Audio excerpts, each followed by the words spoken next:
Sampah? Sampah क्या?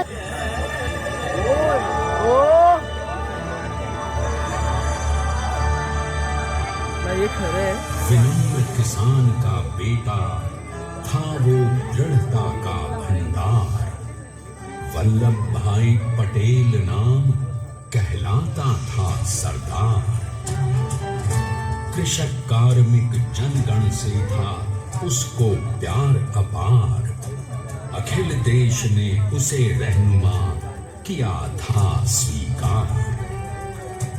गांधी बापू का शिष्य, सत्य अहिंसा का अवतार, किंतु एक भारत करने को धर लेता हथियार। लौह पुरुष संबोधन था वो लोहे की दीवार। तेज पुंज तुम, शक्तिपीठ तुम, बल का सागर अपरंपार। देश का नम्र अमन तुम स्वीकारो सम्मान।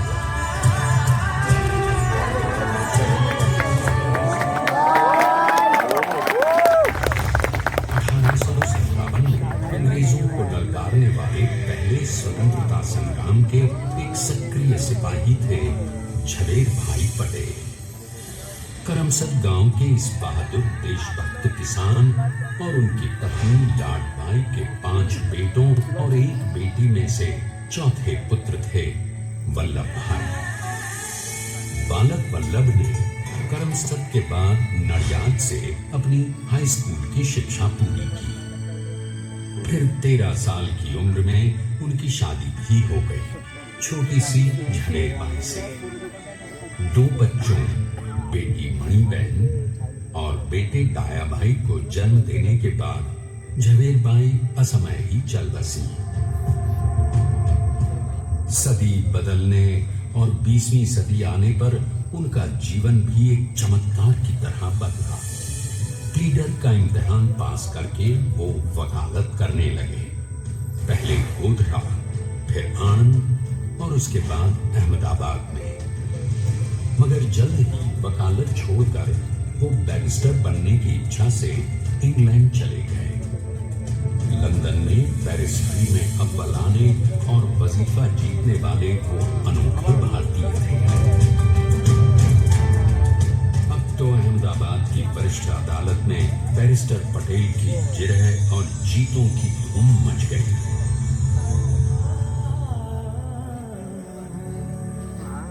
तभी एक युग पुरुष ने वल्लभ भाई के जीवन की धारा ही बदल दी। दक्षिण अफ्रीका में सत्याग्रह के अहिंसक अस्त्र से गोरे शासकों को सबक सिखाकर भारत वापस आए बैरिस्टर मोहनदास करमचंद गांधी से मिलकर वल्लभ भाई ने अपने कुछ वर्षों से सीखे विदेशी व्यवहार और संस्कार हमेशा के लिए त्याग दिए और अब वो अपने खेड़ा के किसानों को हक दिलाने के लिए बापू के साथ आंदोलन में कूद पड़े। अब उनके पैरों में जूते नहीं, गांव की धूल थी। हृदय में भारत भूमि की शस्य श्यामला धरती। मन में थे गांधी और मस्तिष्क में एक नए स्वतंत्र भारत का सपना।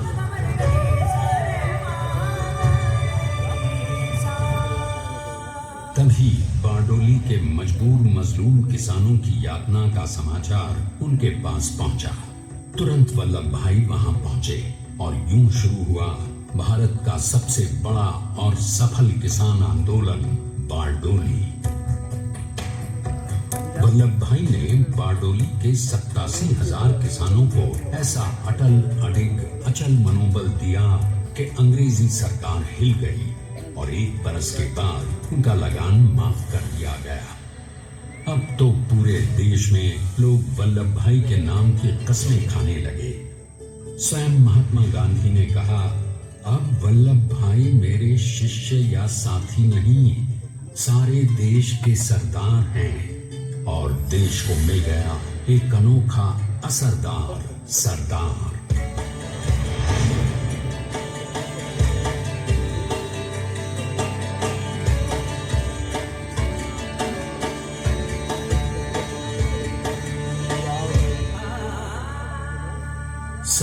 पटेल के नाम और देशभक्ति से अंग्रेज डर कर कांपने लगे।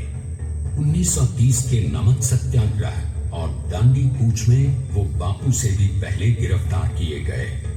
तो सन 1932 में फिर उन्हें बापू के साथ ही जेल में 2 सालों के लिए डाल दिया गया। मगर आजादी के दीवानों को, स्वतंत्रता के परवानों को कौन गिरफ्तार कर पाया है? जेल से छूटते ही सरदार को कांग्रेस के नए राष्ट्र अध्यक्ष पद पर चुना गया और उनकी सरपरस्ती में राष्ट्रवादी भारतीयों ने तमाम ब्रिटिश सूबों में जीत हासिल कर वहां अपनी स्थानिक सरकारें बनाई। किंतु सरदार का सपना केवल सरकार बनाना नहीं था।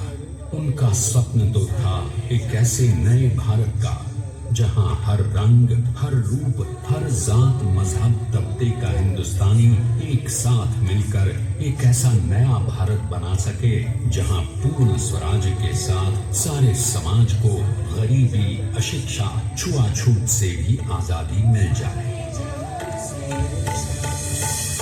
इसकी पहली रणनीति थी भारत को अंग्रेजों की गुलामी से आजादी, ताकि भारत के लोगों की अपनी सरकार सबके साथ और सबके विकास के लिए काम कर सके।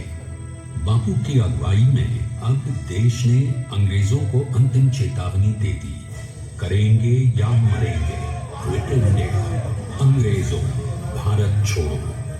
बस फिर क्या था, संघर्ष की रणभेदी बची।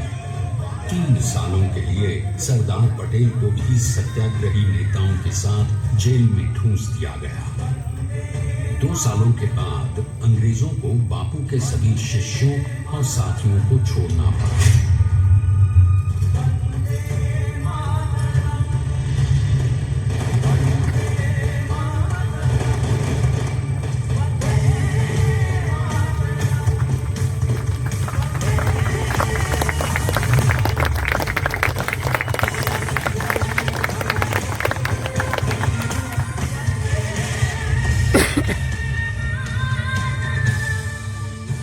स्वतंत्रता के स्वप्न के सच होने के साथ अब सरदार पर कई एक नई जिम्मेदारियां थीं।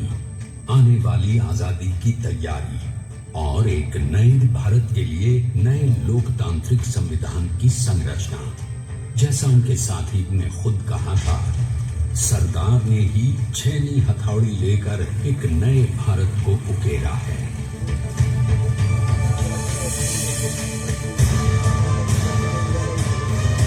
स्वाधीनता तो प्राप्त हुई, लेकिन खंडित भारत में भी उठते विभाजनवादी अंधकार को अभी दूर करना था।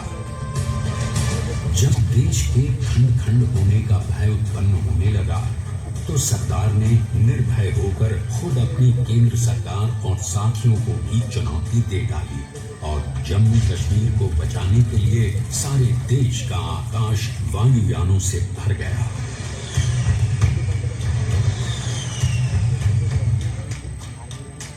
और फिर हैदराबाद और जूनागढ़ के भारत में विलयीकरण को पाकिस्तान से चुनौती मिली।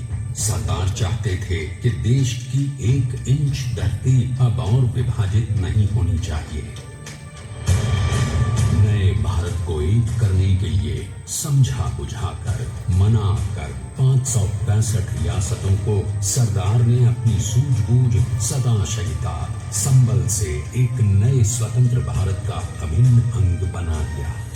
हमारे इतिहास में अखंड भारत के पुरुषार्थ का ये एक महानतम अध्याय है। जैसा उन्होंने स्वयं कहा था, हमें नए धागों को पुराने ताने बाने में ऐसे पिरोना है कि एक दूसरे में गुंथ जाएं और बेहतरीन बनावट वाला एक नया भारत उभर कर सामने आ सके। अंततः अपने वज्र दृढ़ संकल्प से एक नया विराट विशाल एक भारत श्रेष्ठ भारत बनाकर दिखा ही दिया सरदार ने। संसार के सबसे बड़े प्रजातंत्र के शिल्पी को प्रणाम करने के लिए देश ने बनाया है ये समर्थ स्मारक, स्वाधीन भारत को समर्थ भारत में बदलने वाले सरदार पटेल को समर्पित प्रेरणा तीर्थ भी है। प्रधानमंत्री श्री नरेंद्र मोदी के नेतृत्व में बनी विश्व की इस विशालतम प्रतिमा के सामने आकर सारी दुनिया जैसे स्वयं ही नतमस्तक हो जाती है।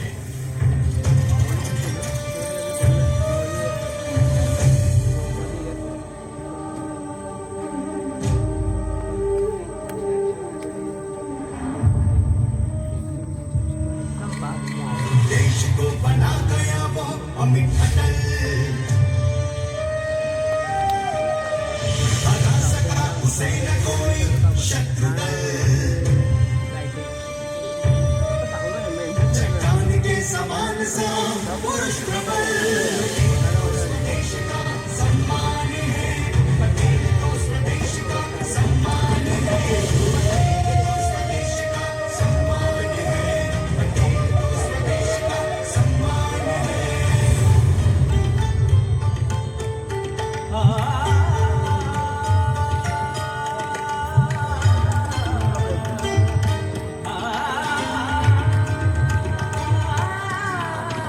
ऊंचाइयां आकाश को छुए हुए,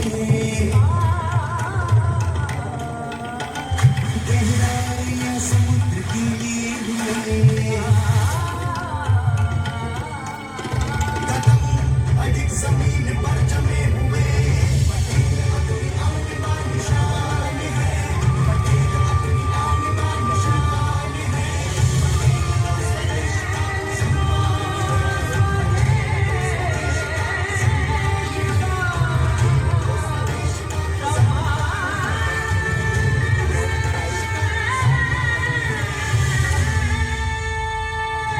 हम देखते हैं कि अपने लौह पुरुष को श्रद्धांजलि देती 182 मीटर ऊंची विश्व की सबसे विशालकाय प्रतिमा का निर्माण कैसे हुआ।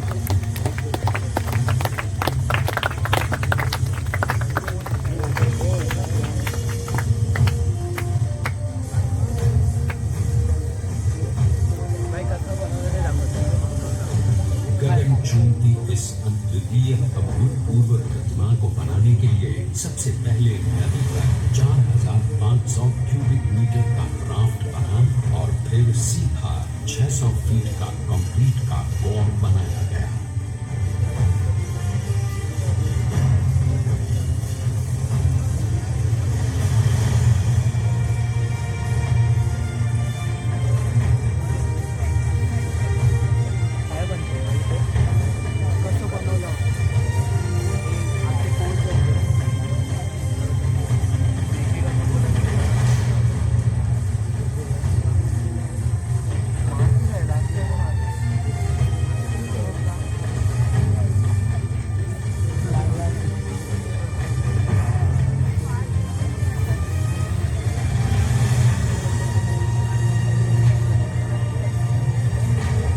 इस कंक्रीट कोर के साथ लगाया गया स्टील का फ्रेमवर्क।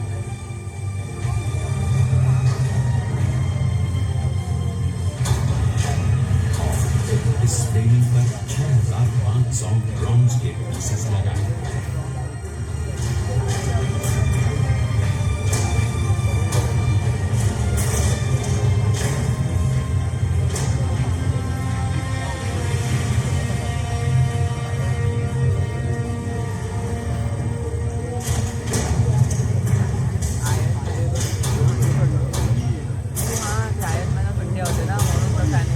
सोचिए कि 182 मीटर ऊंचे इस भव्य भव्य स्मारक के निर्माण में कितना सामान और मेहनत लगी होगी। 70,000 metric tonne cement, 18,500 metric tonne reinforcement steel, 6,000 metric tonne structural steel और 1,700 मेट्रिक टन ब्रॉन्ज।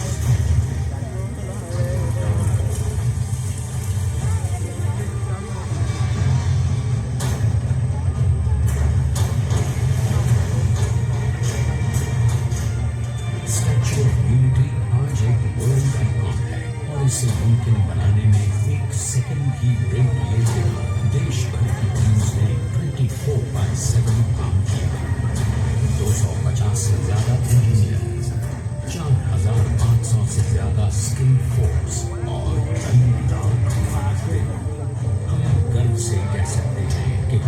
मिलाकर स्टैच्यू ऑफ यूनिटी के निर्माण में 95% माल सामान, मजदूर, इंजीनियर्स और एक्सपर्ट्स थे भारतीय।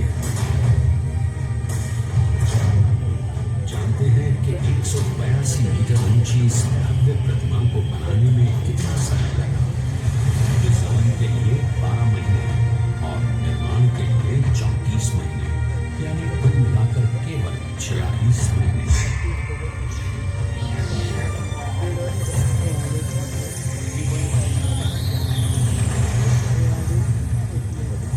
और इसी तरह बनी देश के शिल्पकार की एक अनूठी अद्वितीय विशाल प्रतिमा, जो सिर्फ आज ही नहीं बल्कि आने वाले न जाने कितने सालों तक यूं ही चमचमाती रहेगी।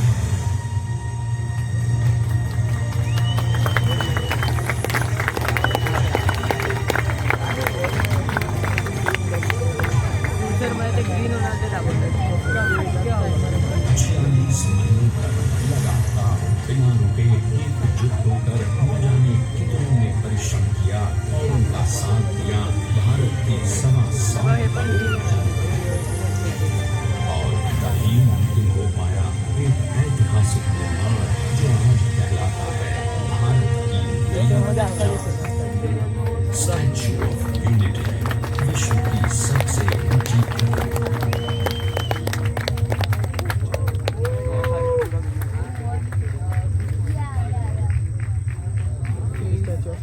सरदार ने अपनी गंभीरता, शालीनता और दूरदर्शिता से भारत को संगठित करने के असंभव कार्य को संभव कर दिखाया।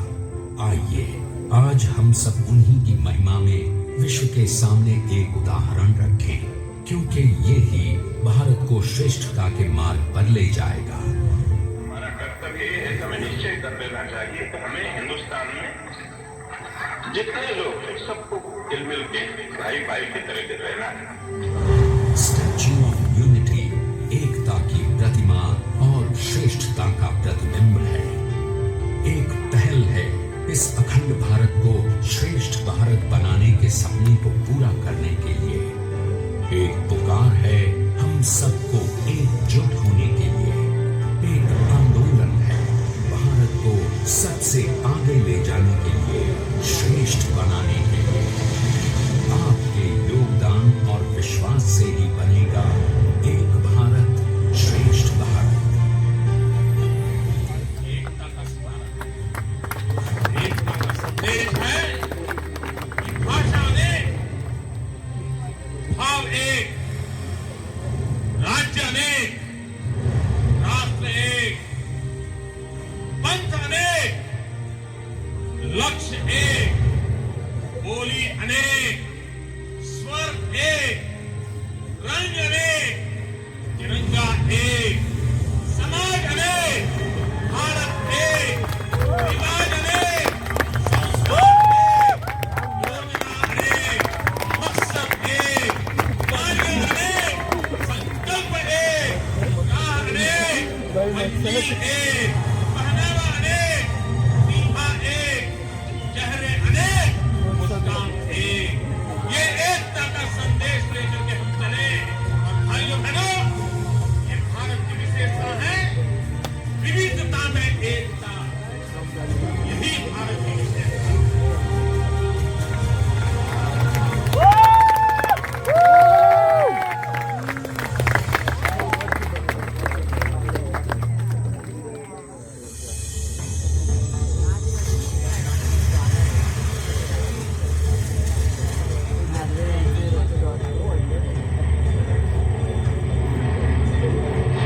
Please stand up for the national anthem.